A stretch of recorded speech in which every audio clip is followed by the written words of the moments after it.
Okay, right. The state of screenwriting in 2014 is very diffuse. It's losing the old boundaries between screenwriter-director, screenwriting and television writing. This year, our speakers have reflected the multidisciplinary approach to filmmaking. So we have James Schamus, producer, executive of Focus Features for many years and a renowned screenwriter. Emma Thompson, award-winning actor, screenwriter. Stephen Knight, award-winning writer and director. I think this year you're going to see 3 very different lectures, far more diverse than in the past. What Stephen's done in his career is move from creating game shows to writing original screenplays to now directing and writing original screenplays. And that journey that he's gone on is something that the audience are going to gain a great deal of insight from. I think Stephen's going to shed light on the difference between writing for Hollywood and writing for the indie scene, because he's experienced in both and he's not defensive about either. You might want to get a pen and pad ready because Stephen's going to bring you some very, very powerful insights that you can use. Stephen, thank you so much for giving us this hour and a half. There seems to be so much to cover, but I think we'd better start in a very, very simple place at the very beginning. You are particularly celebrated, I might say infamous, for having created Who Wants to Be a Millionaire? Mm-hmm. You went from that to Dirty Pretty Things, which seems, in anybody's language, quite an extreme jump. Could you talk us through that jump? Yeah, I mean, I was doing 2 things at once for quite a long time. I was doing television and writing novels. And the television was for a production company that did comedy and drama and also game shows. So you could, on any given day, walk up a flight of stairs and present a game show idea. So myself and 2 other people, Mike Whitehall and David Briggs, we did game shows now and again, and some of them did okay, and then this one just went insane and really became successful in the US. But at the same time, pretty much exactly the same time, I was writing a 4th novel, and for some reason I was writing it in the present tense, and it was just a description of a scene in a hotel. And when I read it back, it felt like a screenplay, so I thought I would do it as a screenplay instead. So I wrote that and then presented that at around the same time, and nothing happened for a while, and then it was what was the screen? Script Factory. Script Factory did a reading, which was great, and that helped. And then Stephen Frears picked it up, and then it got made. So the 2 things sort of happened, a lot of luck and coincidence and stuff. Yeah. And so Dirty Pretty Things was actually the first full-length screenplay that you'd written? Yeah. You hadn't done a couple of drafts of something else first? No. Blimey. Okay. Beat that.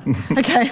And it's kind of, how different was the sort of TV comedy drama, and also you'd done sort of stand-up writing and you'd done Millionaire. I mean, how different was that world from the slightly unforgiving feature film world that you then found yourself in? I mean, comedy is unforgiving as well. I mean, perhaps even more so. I mean, I started writing comedy for TV and also for stand-up, and in the early days, for people like Ken Dodd, Frankie Howard, old school, surreal, brilliant comedians who had got these acts that they had put together over 40 years and had perfected it. Every single, if you saw any of those old comedians on a different night, everything would be the same, identical, because they knew what would make people laugh and they knew what would put people off. And so from that experience, I sort of learned that even if you're not trying to make people laugh, there's an absolute right way and a wrong way of doing something, of saying something. And a joke is the perfect thing, but moving into drama was like a relief in a way, because you're not constantly trying to make the audience make that noise, that if they don't make it, you're dead. Mm-hmm. And what about the sort of developments and support systems to kind of get, all those kind of projects out?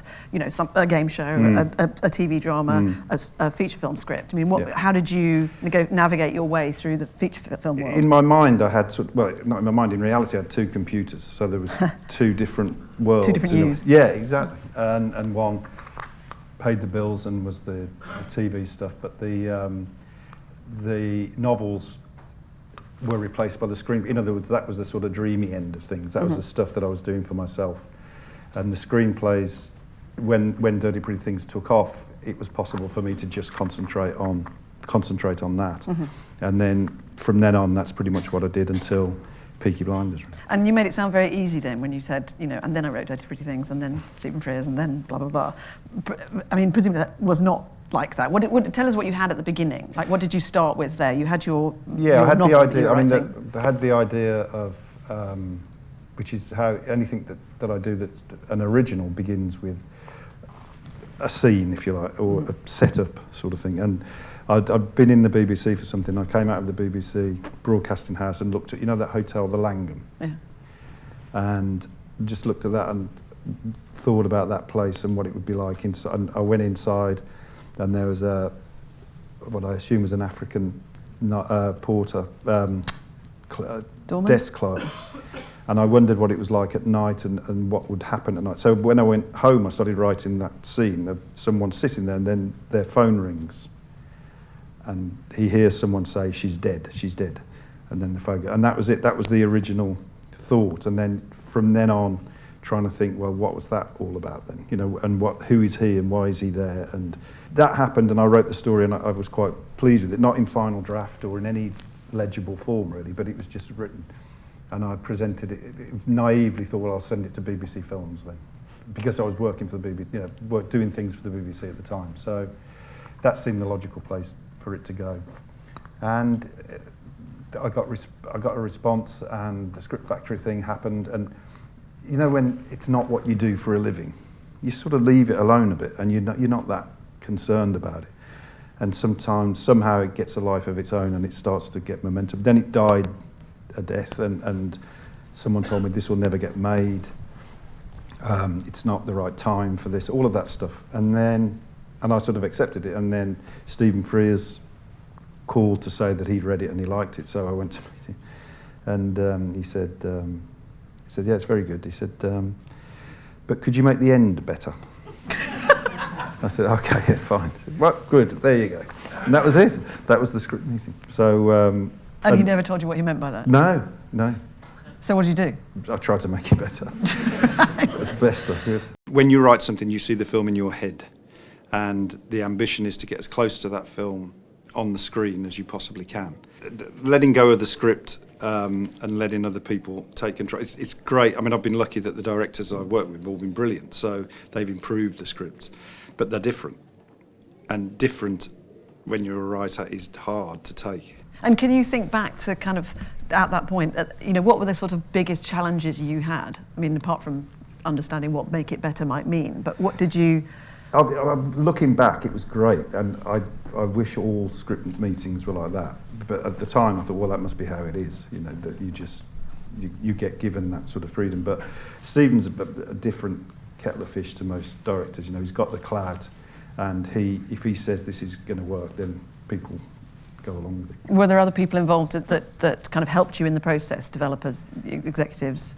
Yeah, I mean, obviously once you give it to Stephen and Chris Menges, then it becomes a different thing. It becomes their thing, and that's when you learn the value of how really great directors take material and make it better, but they make it different. It's not that the words change, because the words didn't change, but it's the way that it's performed and the way that actors take it on, which was all of that. Whole first film was an education. Mm-hmm. Can you talk a bit about your attitude to research? You said you came out, you saw the hotel, you went off and made it all up. I mean, did you go and investigate that world? And have you done that with subsequent projects, with Russian Mafia? Yeah, you have to, because it actually helps, rather than it being something that you think, well, I better do this, because otherwise I'll be told off. So, when early stages of Dirty Pretty Things, and I decided that he would be a doctor who was here illegally, so couldn't practice, and therefore was having to do menial job.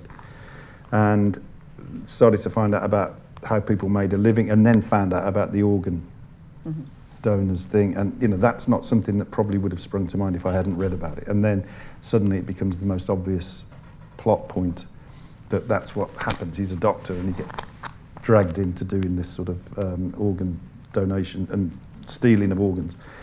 But the research is vitally important. However, I do think you have to sort of Ed Zwick said, do the research and then ignore it. And you sort of do, like, in other words, it's there somewhere, you've got some bits from it, but you can't be too restricted by it. Do you find that, can it, and presumably it can be too distracting as well? Yeah, it can be, you know, sometimes the reality, everybody knows in their own life, two things can be happening at the same time that are so radically different to each other. And normally in fiction you choose, like with Locke, Tom had a cold when he turned up to start shooting. And normally you would think, well, someone can't have a cold and have their marriage break up at the same time because you've got to choose one or the other. But in fact, as everybody, it can happen at the same time. So in the end, he said he's got a cold, so he's got a cold, and that's fine, you know, because that's what happens in the world. Weird things happen. Have you always been on set? It sounds like No. that's quite an unusual experience, because I mean, I know that Stephen Frears always likes his writers to go on set, and that presumably was a big part of your learning curve. It's a difficult thing because there's no point. If you're just going to go one day a week, you can't turn up on that day and go, oh, that's wrong. You know, you can't do a lot of, because you can't just step in on a particular scene and make a point. So you have to accept that it's a social occasion when you visit the set, unless you're there all the time. Are you surprised? Were you surprised then when you went on set and saw what they were doing with your script? No, it was the first experience of a real education, because when I first saw the first assembly, I thought, this is awful. This is embarrassing. This is a nightmare. Honestly, and I said to somebody, I said, this is just. All it was, it's that it's not the same as you imagined it. Right. And then people watch it and they say, that's really good. And you think, oh, they're obviously being nice. Yeah, you know, because it's not. And then other people who you don't know see it and they like it. And you realise you've been an idiot, because all that's happened is that the thing you had in your head it's different. Somebody's done it differently and it's better. But because it's not the same. But the first time you see it, you think, no, that's all wrong. You know, it shouldn't look like that. It shouldn't be like that. And then you sort of realise you have to let go of that, until recently when I've thought, well, I'll try and do the film that's in my head as well. So that's why I wanted to direct. There is a definite rhythm to a script that you sort of get to know. I always think if the opening's got to really explode and ask lots of questions, and you've just got to keep pulling the rug out from under people's expectations, and sometimes that involves even swapping lines of dialogue between characters so that they're saying each other's lines. Sometimes that provokes something that you weren't expecting. I, if possible, try to make the opening of the film an event or a decision which causes the rest of the film to happen. So it's like the pebble that hits the pond. It's like, because of that moment, even if you don't realise it at the time when you're watching it, because of that moment, everything else happens and wouldn't have happened it hadn't been for that moment. So like with Locke, he indicates left and then changes mind, indicates right, and that's why the whole film happens. And not so much with Dirty Pretty Things, but it was, I decided he was going to be a doctor who was here illegally, so what would he do? He'd probably be a minicab driver. So it was trying to get London established in a way that is not like, you know, Buckingham Palace or something. It was London, the people arriving and he behaving in a way that isn't quite London. He's touting for work, and the opportunity to deliver a line which in its environment is okay, which is, you know, I'm here to help people let down by the system, which subsequently hopefully has an extra meaning or a different meaning as the film goes on. And how slavish are you? I mean, how slavishly do you think about structure? I should think about it more. I mean, it's not clever to not think about it at all. It's worked well so far, though. No, but it sort of does. But the way I've tended to do things is I just start writing anything and just keep going and then read it back and then think, this is for an original. If you're doing an adaptation of a book or someone else's idea or a true story, then it's different. You know that what's going to happen. But if it's an original idea, I find it's much nicer to just start writing, read it back, and then think about what's going on. And in the end, you write. It's not very economical because you write a lot of stuff and then afterwards impose some sort of structure on it. But the whole 3-act thing, I don't know. It's in Hollywood, you know, you've got no choice. You have to do that. You have to do the 3 acts. You have to do the character arc. But can you look back on the scripts once you've written them and see that you have those elements? Sort of, yeah. I mean, the 3 acts it is really there, intrinsically there, so in a story, I think, as it is in a joke. 'Cause you've got the punchline, you've got the setup, and then the bit in the middle.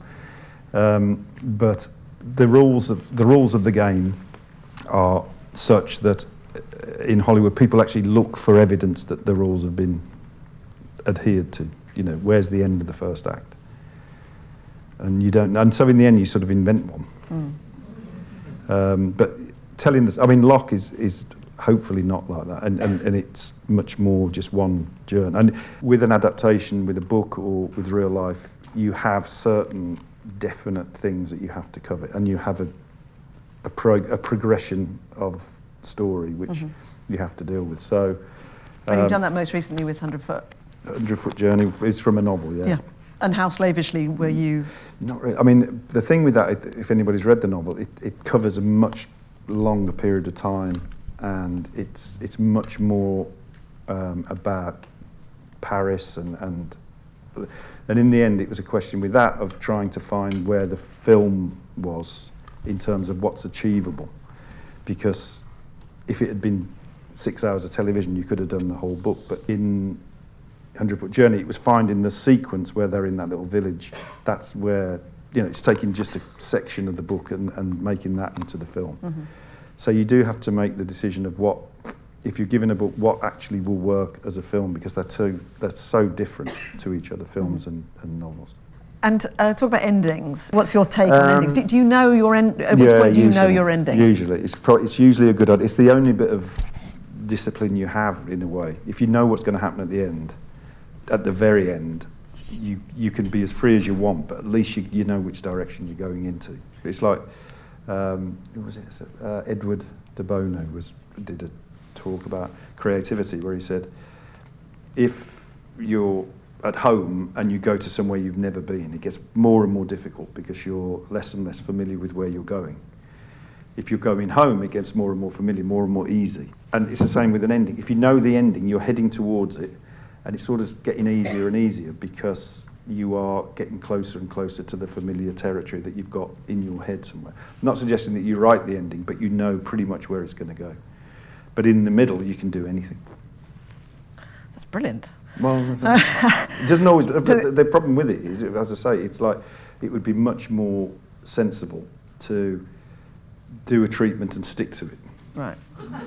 It would, because then you would save yourself so much time. But it's not something I've ever done. For me, dialogue is the thing that makes me want to do it, and I'm always drawn to films that are dialogue heavy, like Who's Afraid of Virginia Woolf? It's one of my favourites. So yeah, that's what I see a script as dialogue.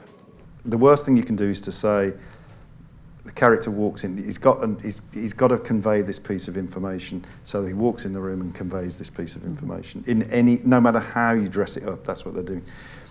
It's much more interesting to try and invent the character, and I know it sounds ridiculous, but try and let them say what they're going to say.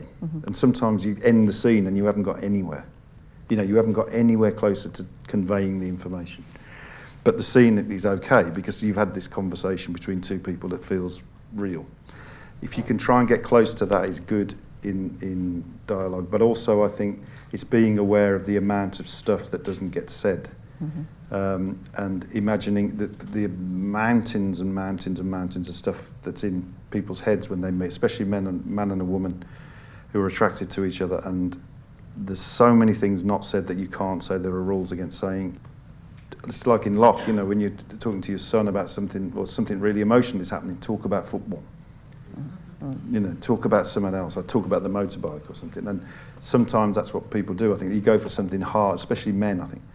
You go for something, you know, solid to talk about, because I think men talk about things and objects more than women do, and they need it.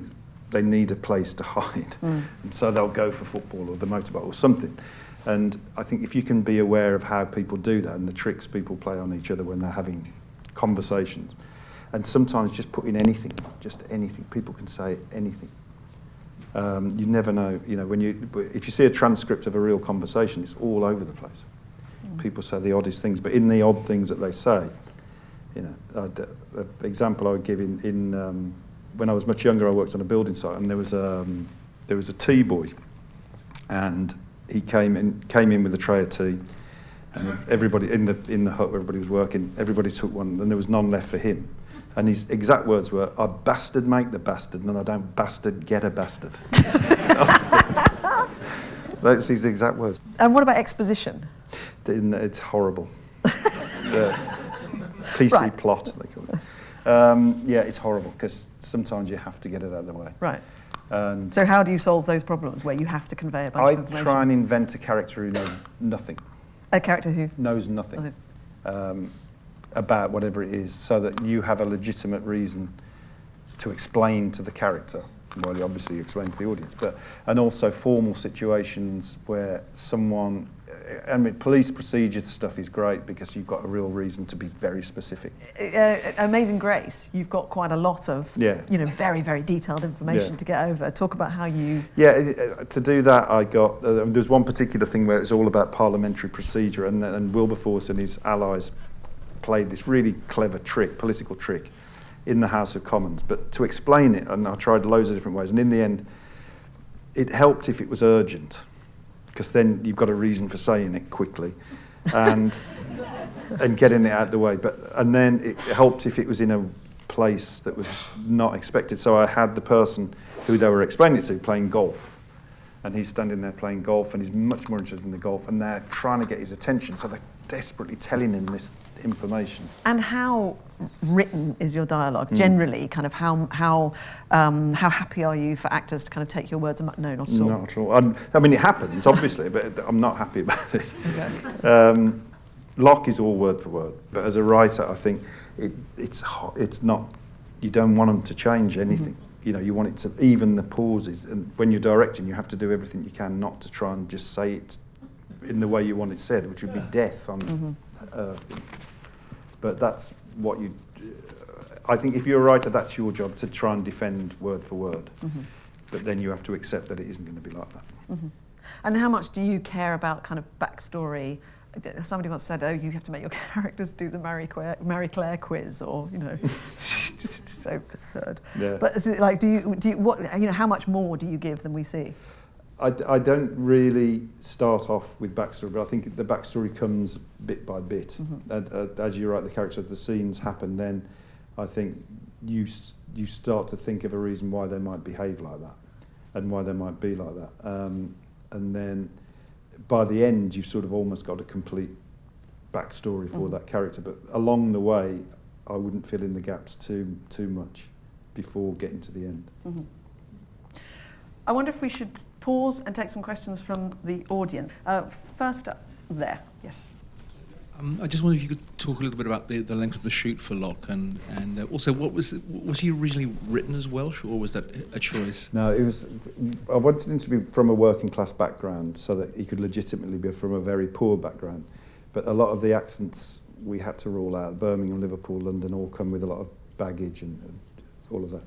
And also, Ivan is this character who calms people down. He deals with crises, and Tom said, the person I know most like that is Welsh, and I will do him. Because he said, I don't do accents, I do people that have that accent. So he said, I'll do him, and he'll be Welsh. So he did that, which is great. And he listened to Undermilk Wood, Richard Burton a lot beforehand. So got all of that. When the film came out, a Welsh newspaper tracked down the person that he based the thing on. And they said, how does it feel that Tom Hardy based his character on you? He said, it's fine, but I'm not Welsh. Honestly, he's not Welsh, but he remembered him as Welsh for some reason. Down here, someone's got that, yeah. When you wrote your first script, did you keep your day job and keep doing that? Oh, God, yeah. So were you progressively writing that for years and years, or was it something that just kind of... it overlapped a lot of things. I can't remember, to be honest, but it overlapped a lot, where it was a period of doing television, Dirty Pretty Things, and Who Wants to Be a Millionaire was taking off as well. So it was all getting quite busy. And then Eastern Promises happened very quickly, actually, after that. And it was all going well. But in terms of the day job, I now think of writing scripts as the day job and directing as the fun. Okay. Given that you're somebody who's worked in both film and television, and you mentioned earlier about the sort of requirements that Hollywood often puts on you when you write for film about the beginning, middle and end, and do you find that television is a better environment for writers than perhaps working in film is at the moment? There's more opportunities, definitely. I mean, you've got more chance of getting stuff made, I think. Because also there's this thing of the writers' table, is it called, where everybody sits around. You know, you get lots of writers working on a particular project, so you do get a chance to actually sit down and do stuff. But if I were to advise, I would say try and do everything, but telly is probably more likely to be the place where you'll get some paid work. It's not easy at all. There was a question, yeah. If you do find yourself working for a Hollywood major, how do you negotiate, evade, get around their obsession with the 3-act structure? You don't. You don't. I mean, there's no point. Basically, they've come to you and said, we want you to write X, like, or Z, World War Z 2. You know, so there it is. That, yeah. So that's what you're going to do, and you've agreed to do it. You know the deal. You know the parameters. You know also. I mean, personally, I have no problem with the way they operate because basically they're running a business. They're not building a building, they're making something out of like fog and mist, and it's not solid. And they want to know they're going to at least get their money back. And the easiest way to do that is make it similar to something that's already made money. So that's, you know, they'll keep repeating something until people stop going.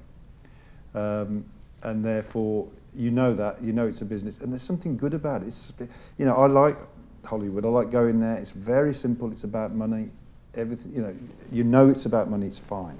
And they're good. They're very good people and very creative people, but ultimately it's an industry, and you know they're there because they have to make money. But I think it's a bit like saying a painter does a painting that everybody loves, and it's 40% blue paint. So from now on, you have to paint paintings that are 40% blue because it worked before. You know, I think that's putting it most blunt. That's sort of, I think, the film industry. Which is why we're constantly, you know, the bats and spiders and superheroes and stuff, you know. We're not quite going to end there. It's too depressing. I want you to do me a favour. Mm-hmm. I wanted you to just read this very short introductory page from Locke, just so you can see kind of hear the flavour and the richness of the description. Would you? Yeah, cool.